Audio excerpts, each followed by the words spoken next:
ఇవాళ అహ్మదాబాద్లో all India Congress committee AICC సమావేశం జరగనుంది. నిన్న కాంగ్రెస్ వర్కింగ్ కమిటీ సిడబ్ల్యూసీ సమావేశంలో తీసుకున్న తీర్మానాలపై విస్తృతంగా చర్చించనున్నారు. కాంగ్రెస్ పార్టీ ఫ్యూచర్ రోడ్ మ్యాప్పై సిడబ్ల్యూసీ భేటీలో చర్చించారు. వ్యవస్థాగతంగా పార్టీ బలోపేతం, వచ్చే ఎన్నికలకు సిద్ధం కావడం తదితర అంశాలతో పాటు జాతీయ స్థాయిలో సమస్యలపై చర్చ జరిగింది. సిడబ్ల్యూసీ 7 తీర్మానాలను చేసింది. ఇవాళ వాటిని ఏఐసీసీ సమావేశంలో ఆమోదిస్తారు. ఏఐసీసీ సమావేశానికి అన్ని రాష్ట్రాల నుంచి కలిపి 1200 మందికి పైగా సభ్యులు హాజరయ్యే అవకాశం ఉంది.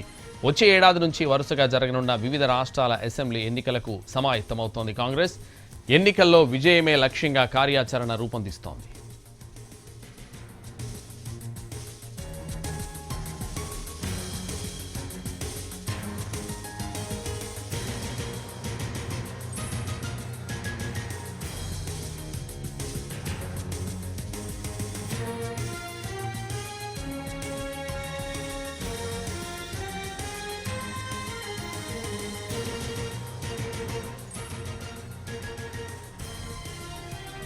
ఇవాళ అహ్మదాబాద్లో all India Congress committee AICC సమావేశం జరగనుంది. నిన్న కాంగ్రెస్ వర్కింగ్ కమిటీ సిడబ్ల్యూసీ సమావేశంలో తీసుకున్న తీర్మానాలపై విస్తృతంగా చర్చించనున్నారు. కాంగ్రెస్ పార్టీ ఫ్యూచర్ రోడ్ మ్యాప్పై సిడబ్ల్యూసీ భేటీలో చర్చించారు.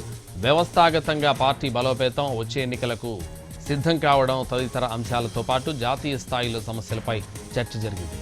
సిడబ్ల్యూసీ 7 తీర్మానాలను చేసింది. ఇవాళ వాటిని ఏఐసీసీ సమావేశంలో ఆమోదిస్తారు.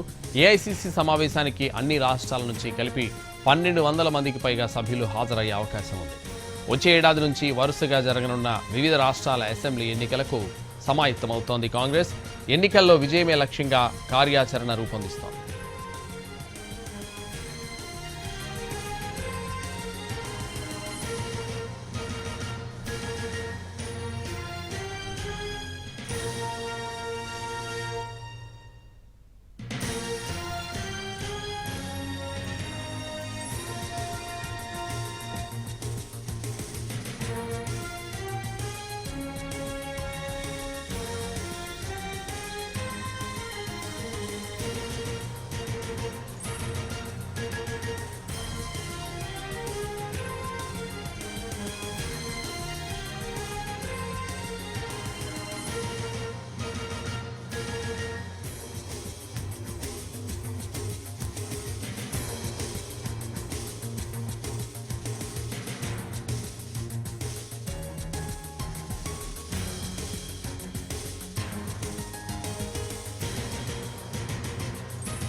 ఇవాళ అహ్మదాబాద్లో all India Congress committee AICC సమావేశం జరగనుంది. నిన్న కాంగ్రెస్ వర్కింగ్ కమిటీ సిడబ్ల్యూసీ సమావేశంలో తీసుకున్న తీర్మానాలపై విస్తృతంగా చర్చించనున్నారు.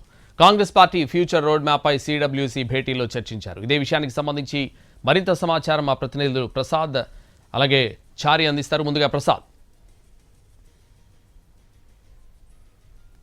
స్థాయిలో దాదాపు 6 గంటల పాటు చాలా సుదీర్ఘంగా ఏమాత్రం లంచ్కి సమయం కూడా ఇవ్వకుండా పూర్తి స్థాయిలో చర్చలు జరిపారు. దాదాపు 5 అంశాలకు సంబంధించి చర్చలు జరిగాయి.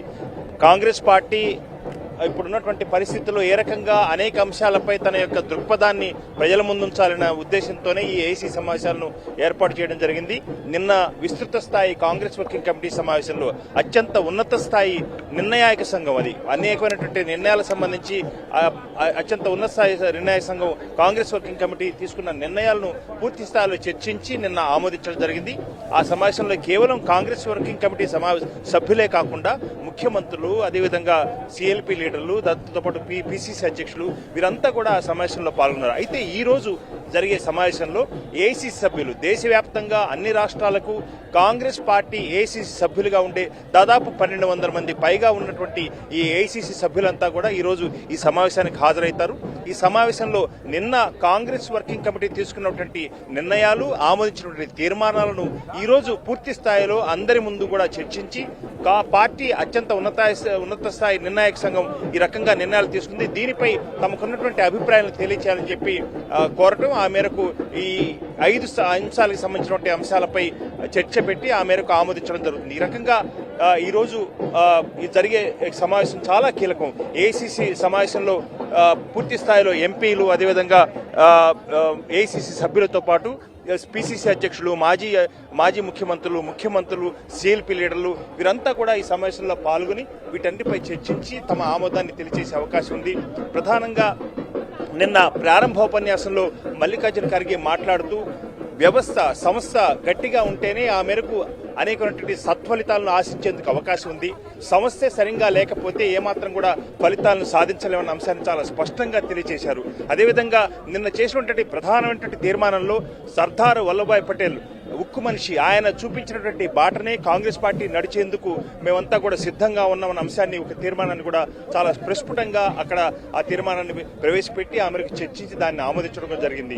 ఈ అంశంతో పాటు పూర్తి స్థాయిలో విద్వేషపూరితమైన రాజకీయాలను ఏమాత్రం కూడా ఉపేక్షించేది లేదు, దాన్ని పూర్తిగా నిరాకరించాలి. ఆ మేరకు దేశ ప్రజలకు సమన్యాయం అన్న అంశాన్ని దృష్టిలో పెట్టుకుని అందరికీ అన్ని ఫలాలను అందించాలన్న ఉద్దేశంతోనే మనం పనిచేయాలి అన్న అంశాన్ని కూడా నిన్న చర్చించడం జరిగింది. అదొక అంశం కాబోతుంది. దాంతోపాటు నిరుద్యోగము, యువత, ఉద్యోగ ఉపాధి అవకాశాలు, వీటన్నిటిని కూడా నిరాశలో ఉన్నటువంటి యువతకు ఏమాత్రం కూడా నిరాశ కలగకుండా ఉత్సాహమైనటువంటి అంశాన్ని దృష్టిలో పెట్టుకుని వారికి ఉద్యోగ ఉపాధి అవకాశాలు కల్పించాలన్న అంశాన్ని కూడా నిన్న చర్చించడం జరిగింది.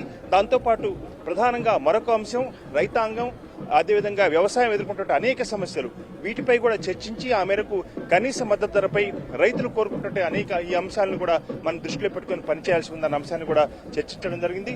దాంతోపాటు జమిలీ ఎన్నికలు, ఒకే ఎన్నిక ఒకే దేశం ఒకే ఎన్నిక అంశాన్ని ఈ ప్రభుత్వం ఆ మేరకు ప్రతిపాదిస్తుంది.